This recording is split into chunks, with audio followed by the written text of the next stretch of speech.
Three, two, one.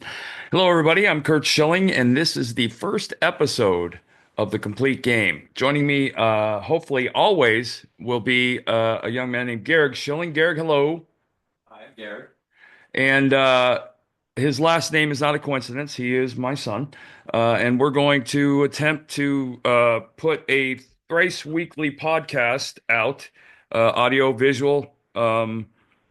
During the baseball season. Generally, we'll shoot for Tuesdays, Fridays, and Sundays because the Major League Baseball schedule is built around Monday and Thursday travel days. So what we're going to try and do is kind of be an up to the minute. Here's what's going on.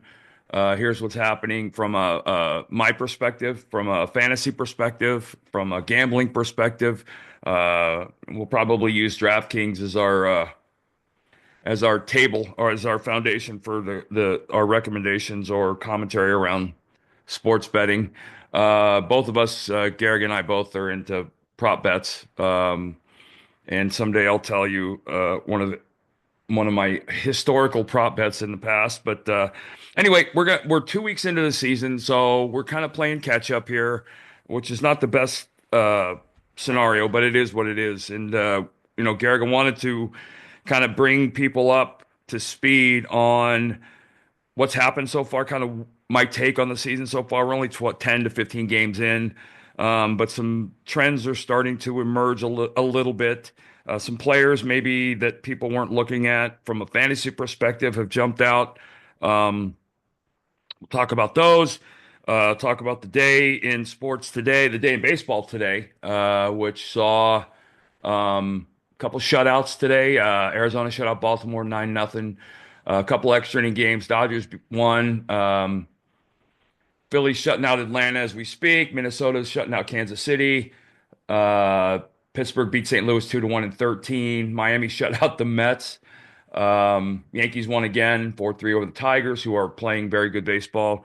But anyway, we wanted to kind of start catching up on the season. And one of the big statistics for me, it wasn't something when I played that I paid attention to or really noticed much, but with the advent of sabermetrics, it's become an important statistic. And I kind of learned through hockey, watching hockey, that it's a statistic that bears relevance as the season goes on. And that's in baseball, it's run differential.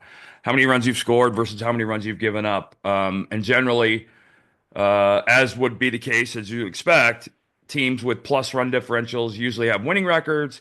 Teams with minus have losing records, and there will be aberrations. There'll be teams with very weird run differentials whose records won't reflect kind of how they're playing. Those are generally short patterns, short-term things.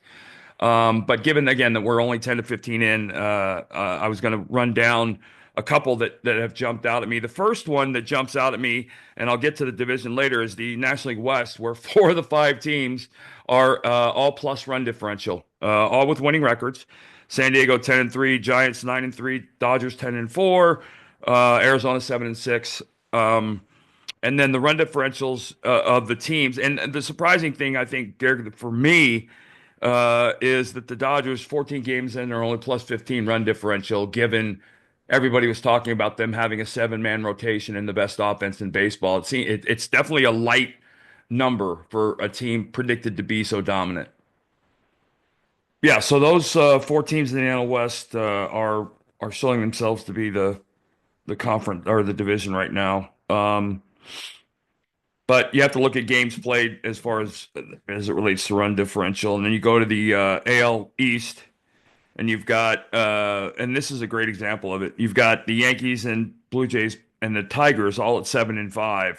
Yankees are plus 23, which means they're scoring about 2 runs a game more than their opponents. The Blue Jays are plus 3, which means they're winning the close games. A little luck factor maybe, and the Tigers are surprisingly 7-5 at plus 14. Um, and then you go down to the West in the AL or in the West in the AL and look at Texas is 9-4 with a minus 8 run differential, which means they've gotten lucky, and they've gotten blown out again with only 13 games played. That's a little bit of a dichotomy. The Angels at 7-3 plus 0 means they're winning close games and possibly getting lucky. And then over in the NL East, the big one that jumps out at me is the Braves at 2-8 -10. They're struggling, even though Spencer Swellenback hasn't given up an earned run this year and is every bit carrying over his spring training. Cubs in the Central, 9-6 at +28. +28, while it sounds amazing, is through 15 games, but it's still good. Obviously, very good. Um, and you've got the Cubs at 9-6 at +28. Milwaukee, who is 6-5, is at -16, which tells you that that might not be what the Brewers fans are looking for and looking at. It's an easier statistic to go on in hockey because it's a shorter season. What amount of games do you think is a good sample size for this run I've differential always thing? thought that the mileposts in baseball were the months. The end of April, to have a look, because generally, if you bury, everybody talks about games in April and games in September having different meaning. They don't, they seem like they do, but the fact of the matter is that must win in September would have been taken care of by two extra wins in April. So, those games are huge. And you got teams, everybody's finding their way and finding their footing. You have a couple injuries. McLean for Cincinnati is a significant. He's off to a really good start. The little things, the guys coming out of spring training, Woodward with Milwaukee is supposed to be ready around May. Acuna with Atlanta, potentially a mid-May guy. So you kind of wait on those things, but always a month. I think it's very realistic to look at 30 games and say, okay, this is kind of who we've made ourselves out to be. That's not to say, because I've been on teams that have done it, you can remake yourself in the middle 50 games, right? The axiom we always used was you're going to win 50 and you're going to lose 50 every year. What you do in those other 62 is win, right? 50 games, you can look at a schedule and say, these are 50 games we actually should have won, and these are 50 games we had no business winning. If you win the games you had no business winning or lose the games you had no business losing, that's where things start to go off the rails. But it's those other 62 that you kind of define yourself. So, 50 games in, as long as you're not buried, because, the thing to remember, people always talk about, oh, we're only 7 games out. A team might be 7 games out, but they might be behind 4 teams. Climbing over one team, you're 7 games behind. If you have a lot of face-to-face games, great. But climbing over 4 teams, who maybe some of them you're not playing, is next to impossible because they all four have to play poorly, usually, and that's not possible because they're playing each other. So what you don't want to do as a team is bury yourself in April. The Braves are 2-8. You finish April 4-19 or 4-20. You're not coming back from that. And so you don't want to let it get away from you, especially when you've got some guys that are playing really well. And then, the big story out of the first 2 weeks was, I think, the torpedo bat thing in New York. And I'm just going to say this as a pitcher and as somebody who studied the game for the last 50 years.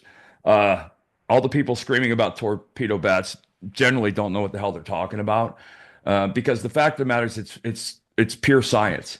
If you take part of a bat and you move the wood to another part of the bat, the part of the bat that you move the wood from becomes weaker. Generally, what's happened is, the guys used to do this when I played. You'd shave the handle down to make the bat lighter or thinner or whatever that might be. Most of the bat weight and the bulge in the barrel that you see comes from the handle, which screams for any pitcher out there listening, pitch me inside. Because what you're going to have is a lot fewer broken bat singles, a lot fewer balls that reach the outfield because you don't have the bat behind you when you make contact when the ball gets in on you. Um, and I got to tell you, the game the Yankees hit 9 home runs in, if you watch the video, I was laughing when I'm watching the video at the people complaining about the torpedo bats because uh, every single ball that got hit was a cock shot.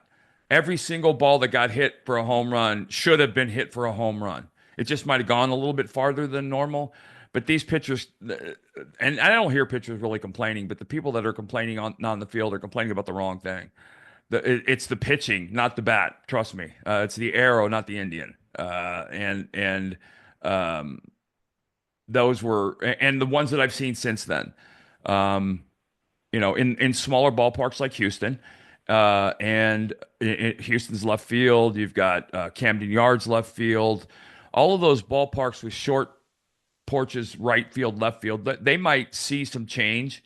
But as a pitcher for the Houston Astros, say, for example, you pitch to right field. You pitch to right center field. You stay away from the Crawford boxes and you make sure your fastball command is on the outside part to the righties and the inside part to the lefties because you want the ball to be played right. Same thing with Fenway. Um, but the torpedo bat thing is died should die a quick death because it's a bunch of crap. Um, some players that have jumped out at me in the first 2 weeks. The young man in Oakland, first baseman. I want to say it's Tyler Soderstrom, but I might be missing his first name. Has 6 homers. And for you fantasy guys, he probably a lot of leagues he went undrafted. I actually picked him up the other day. Um, it's going to be an interesting season for them to see how and what they do as they transition to Vegas. I think the ownership there spending money is a big deal. With Rooker in that lineup, they've got some young studs, and they also have a couple young players coming up that are ready to play in the big leagues. They could be better than people think. I think you're going to see, surprisingly for me, I think you're going to see Seattle at the bottom of that division when the season ends. I think Anaheim's playing well. Garrett, we were talking earlier about Mike Trout in the World Series. I just wanted to quickly say that Tyler, you did have Tyler Soderstrom, right? You made me second guess, so I looked him up to make sure. Uh, Younger than your youngest son. Just Yeah, fun fact. But yeah, go ahead. yeah. Thank you for that. Garrett's here for that. 11/24/2001. Garrett's here for those interesting tidbits like that. But yeah, their ownership is spending as they move to Vegas, and I think that's going to be a good thing. Unfortunately for the fans in Oakland, that happened. But the fact of the matter is, the people in Oakland never supported that team when it wasn't playing well, and not that you should. But this team moved. That's an ownership problem. Yeah, well, yeah. I mean, and you'll hear me say this often. When a team, for example, let me think of a really bad team. I mean, Okay, think about that place they played in. That place was garbage. the what? That place they played in was garbage. Right. And they That was a refused horrible they stadium to be refused playing in. to make it work. Great park They to pitch wanted to in. be sold. They wanted to be out of that Yep. area. Same with But the football team. when your team stinks for 10 years or 15 years, as some of these teams have done, I look at like the Cleveland Browns in the NFL or the Buffalo Sabres in the NHL. When your team is consistently bad and consistently not making the playoffs, it's generally not a player talent problem. Because the rosters turn over. It's generally not a coaching problem because the coaching staff turns over. You can generally point your finger in every instance at the ownership. For a team to be bad for 15 years, the owners have to be bad, and or the owners have to be over involved and bad. That's the worst possible case.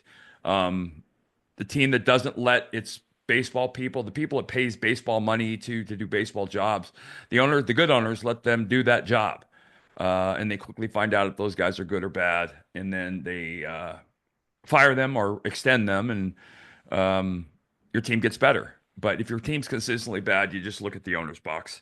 It's not the manager. In a 1 year sample, it can be. Bobby Valentine in Boston was an example of a situation that was never going to work, and that got quickly rectified. But so yeah, and I mentioned Spencer Schwellenbach with the Braves, who coming out of spring training. I don't know about you, but for me, my fantasy, he was on high on my fantasy chart. He had a great spring and all the things that you look for in a spring training. And I used personal experience. I either had a great spring and felt great going into the season, or I had bad spring and didn't care.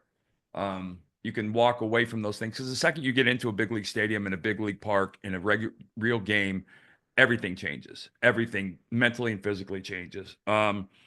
There's a young kid named his last name's Bubic. I want to say I'm pronouncing that right, with Kansas City. Bubic, has a 0 ERA and is throwing the ball really well. His stats, career-wise, don't portend to a great future, but I would argue that this is a kid that's figured it out and turned the corner. And is I don't think it's a fluke. I mean, I don't think he's going to end the year with a 0 ERA, but I think he's legit. Three names that jump out at me, leading the major league in Ks. One name I want to mention specifically. Zach Wheeler, McKenzie, Gore, and Logan Gilbert for the Mariners, all at 25 punch-outs, lead the season. And I only mention that because I've been following McKenzie Gore since he was part of the Juan Soto trade. When he was the top pitching prospect at the Padres at the time, he went to to Washington, and I followed him, and I believe that I believe so much that I drafted him among my fantasy teams this year. I think he's legit. He punched out 13 in 6 innings on opening day. Followed that up, I think, with another double-digit strikeout performance.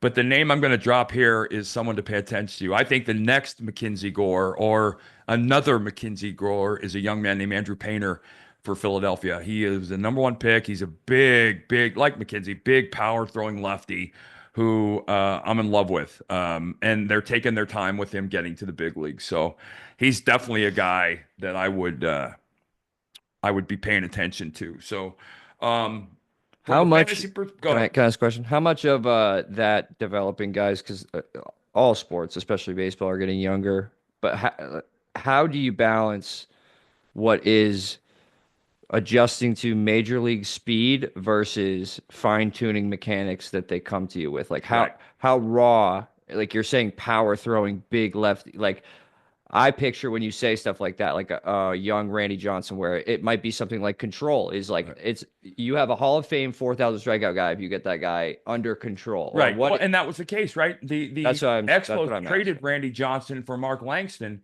because Randy was a Nuke LaLoosh left-handed. He could punch out 12, walk 10, and throw no hitter, right? Something happened when he ended up talking to Nolan Ryan and turned a corner. And that corner turned into the greatest left-handed power pitcher in the history of baseball. Um, So how much of that what I'm trying to well, get at yeah, is right. No, but here's the big difference, right? Randy Johnson, I'll use myself as an example. I got to the big leagues. I had almost 600 innings in the minor leagues. I had thrown multiple 180 inning seasons. I had thrown maybe 20 to 30 complete games in the minor leagues. I don't believe that you can learn how to do something in the big leagues and stay healthy. And by that, I mean, if you ask McKenzie Gore to get a strikeout in the eighth inning with a runner on third in a one-run game, it's probably going to be the first time he's ever done that in his professional career. He didn't go to the eighth inning. They're all in pitch counts. And so I think it's dangerous. I think the game they're playing is dangerous. I understand it because Paul Skeen's got, what, $9.5 million? Your investment's going to get to the big leagues if you put $9.5 million in him. So they're going to baby him in the minor leagues and bring him up to the big leagues. He was a big league pitcher when he got drafted. He just needed a little polish and all things to go with that. But I think it's an incredibly dangerous game. I also think it's a significant reason why Tommy John surgeries have gone through the roof. Because let's just say there's 32 teams, there's 10 pitchers, there's 160 big league starting pitchers. 160, right? Across the big leagues. I would tell you very comfortably that 120 are throwers and 40 of them are pitchers. It's why a guy like Jacob deGrom and Clayton Kershaw put numbers up that no one's ever seen before because they were power arms who pitched. They pitched because they're mechanically sound and under control. I mean, deGrom's a max effort guy, which is what worries me about Skeens, by the way.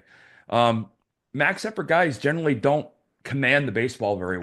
that's what I'm because most of what you see now is like power versus power. Right. Like it's not a It's lot of nobody. There's nobody's Greg Maddox anymore. There's Well, but nobody and think painting. about that. Greg Maddox, who threw harder in high school than he did in the big That's leagues, what I'm saying. These would be guys like aren't a 10th round pick now. they're not throwing like any less hard in the minor leagues than they are in the big leagues. So what part of that is like developing talent that they clearly already have? They're not throwing any less Right. harder, but versus like you're saying, like Randy met a Nolan Ryan Right. and Pitching. something Throwing clicked. hard versus pitching. Exactly. Like Right. the chess of the game that Right. comes into Right. where most people that don't play and why this show would be important is because you can explain that inner layer of Here's the problem. Here's the problem, and it's been there forever. Not as much in the past, but now it's more prevalent than anything. Minor league coaches are terrified to break a guy. Hey, listen, you know yeah. what? I need you to sit back on your backside, or I need you to bring your elbow up here. They're terrified to change a guy next start his elbow hurts. Well, what happened? What the only thing that changes you change where there's that guy, and then there is the other guy who won't shut up. You're in the bullpen. Every single pitch he's talking because he wants to be the smartest guy in the room and you can't get anything done. And then there's the perfection, the Johnny Padres, the John Farrell, who know exactly what to say and when to say it. to teach. And if it's not always about the future of the player, you lose as a coach. Everything should be geared around making this guy, making Garrick Schilling the best pitcher he can possibly be. And that's not always a physical thing. It very rarely is a physical thing in the big leagues. You'll hear me say this often throughout our shows. There's a difference between command and control. Command, everybody has command, the ability to throw strikes, right? The strike zone, if they use by the way, if they ever go to an electronic strike zone, you've seen your last 300 hitter. However, the rulebook strike zone is supposed to be from the armpit to the hollow of the knee, right? No strike zone's that big. You can see it on Yeah. television. But most big league pitchers have command. They can throw the ball inside that strike zone. That doesn't help you in the big leagues. Control is what helps you. Control is the ability to manipulate the ball in 4, 5, 6 inch increments around the strike zone. My first inning with fastballs, I would throw almost all fastballs. I wanted to find out where the umpire's strike zone was. Give me the limits. And that's why I always hear pitchers and hitters say consistency. I don't care if you're big or small. As a pitcher, I'd rather be big, but I just need you to be consistent. If it's strike one, make it strike three. Now you get back to the pitcher. Does he have the ability to throw that strike one down and away and then to go back there when it's 2-0, right? A big league pitcher, regardless of his velocity, a big league pitcher when you see a fastball hitter get a fastball in a fastball count and have a bad result. That was always my determination of whether a pitcher had command or control. So, but the problem is in the minor leagues, the development is literally a third of, if not less, of what it used to be. So you're coming to the big leagues with a billion lessons unlearned. And when you get to the big leagues, you're not thinking about learning lessons. You're just thinking about getting outs. You can't do that at the big league level. And I'll give you a quick example, and we'll close out here in just a second. I used to have a list of pre-pitch thoughts, and I wrote them down one time, and I had 47. And not all of them applied. Who's on deck? Who's at bat? What have I done? What's the score? Who's the umpire? What's the weather? What park are we in? All of these things from my video preparation. I wrote it down one time because I wanted to see how many there were. And I would ask young pitchers on and off that come up that showed promise. I would say, listen, we'd talk about it. And I'd say, what are your pre-pitch thoughts? Write them down. And I never had a young pitcher write down more than 8 or 9 things. And I would say, here's your list and here's mine. I've got 2,000 more innings than you. Why is my list longer than yours? I said, and it's not a bad thing. You just don't know what you don't know yet. So this is where you need to get to from where you are. And you open up that whole mindset of, oh, I need to throw a strike, or the young pitcher's mentality, God, I don't want to walk a guy. I don't want to walk this guy. And oh my God, I hope this guy doesn't hit a home run. That's what you're thinking when you get to the big leagues. I mean, listen, I made my major league debut. Think about this. I'm on the mound. Eddie Murray's at first base, Hall of Famer. Cal Ripken's at shortstop, Hall of Famer. I turn around, Ed Rapawano's behind home plate, Hall of Fame umpire. And Wade Boggs, Hall of Fame hitter, is digging in. Now, at 22 years old, I'm not thinking, I need to work the outer half of the plate here. And, thank God, Ed Rapawano jogs out to the mound and rubs the ball up and he goes, hey, big guy, just throw one near the plate. I'll call the strike and we'll get moving here, right? I mean, it was just one of those, but again, that's overwhelming. And what you have to get past that initially to get to the second stage, which is, okay, every start needs to be a lesson. And it takes time. And a lot of times, but I learned a lot of that in the minor leagues. All that went out the window my first big league start. I wasn't thinking about any of that. And so there's this progression you make through the minor leagues where you learn how to pitch through all situations.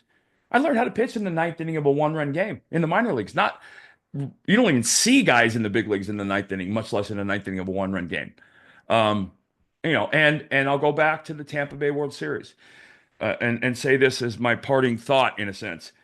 Sabermetrics baseball will never win in October, ever. When the Tampa Bay Rays took Blake Snell out of the game in the 7th inning of a World Series they were going to win, and they lost that World Series, and Cash has said since then, Kevin has said that was his biggest mistake as a manager. They cost them the World Series. Sabermetrics doesn't apply in October because guys are different players in October. So, but there is some argument. I love sabermetrics to a point. Terry Francona, that's why if you're in Cincinnati, you should be very excited about the Reds because he is right on the cusp of both. He understands sabermetrics enough to know that he'll go with his gut at times, but the numbers tell me I need to do this. I'll probably do this, and that's a big thing. So, well, anyway, no, we're gonna close down, and like I said, we're gonna be here every Tuesday. The idea that I have, and hopefully we'll execute, is we'll do the Tuesday night show, the Friday night show, and the Sunday night show. Sunday will probably be a little longer podcast because we'll do the weekend summation the week ahead and fantasy and all the other stuff. But at the end of the day, those 3 nights we'll probably do them at the completion of the West Coast game. So we have all of that day's action. We can talk about the games. We can and we're going to work to see how we can get access to video. We have a lot of different ideas for the show going forward, but we're just going to get our feet on the ground and get working as we go out. G, thank you. Yep, looking forward to And more. I look forward to episode number 2. So I'm Curt Schilling. This show was brought to you by Minas Tirith Brickworks. If you need the wall to keep them out, Minas Tirith Brickworks is the place to go. Have a great week, guys.